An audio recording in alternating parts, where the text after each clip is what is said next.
को गर्लफ्रेंड कहाँ मिलेगी, कहाँ मिलेगी?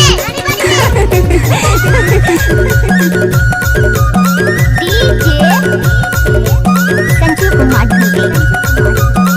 नवाटोला गौड़ा भैया जी के तान के हायो जी के तान के भैया नाच लेना चाहिए ओ जी के तान के हायो जी के तान के भैया नाच लेना चाहिए ओ जी के तान के हायो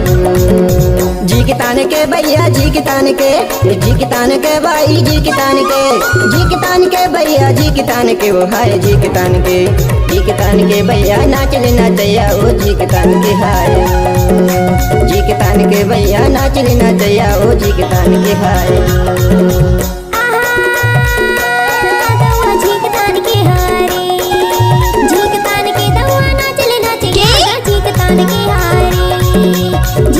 के जोड़ी नाच लेना चाहिए आगा जी के तान के हारी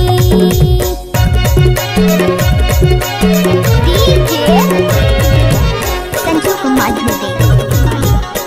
नवाटोला गौड़ा वाले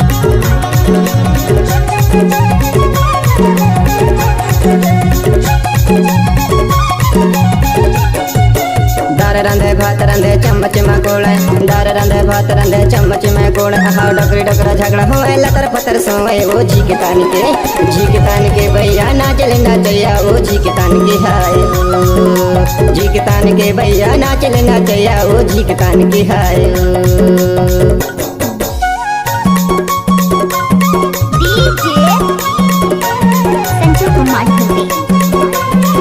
नवाटोला गौड़ा वाले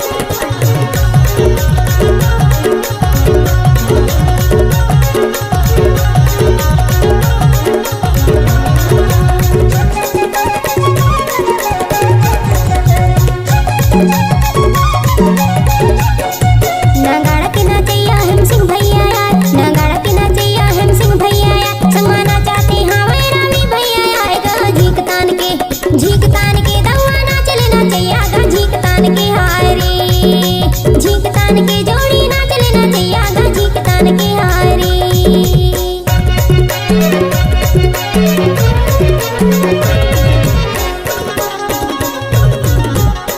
डीजे संजू कुमार नवाटोला गौड़ा वाले गाना के गवैया दिवसा है मोरे नाव गाना के गवैया दिवसा है मोरे नाव तब गाना के गवैया राखी तोरे नाव जी के तान के भैया नाच लेना चाहिए ओ जी के तान के हाय जी के तान के भैया नाच लेना चाहिए ओ जी के तान के हाय जी के तान के भैया जी के तान के जी के तान के भाई जी के तान के जी के तान के भैया जी के तान के वो हाय जी के तान के भैया नाच लेना चाहिए ओ जी के तान के हाय जी के तान के भैया नाच लेना चाहिए ओ जी के तान के हाय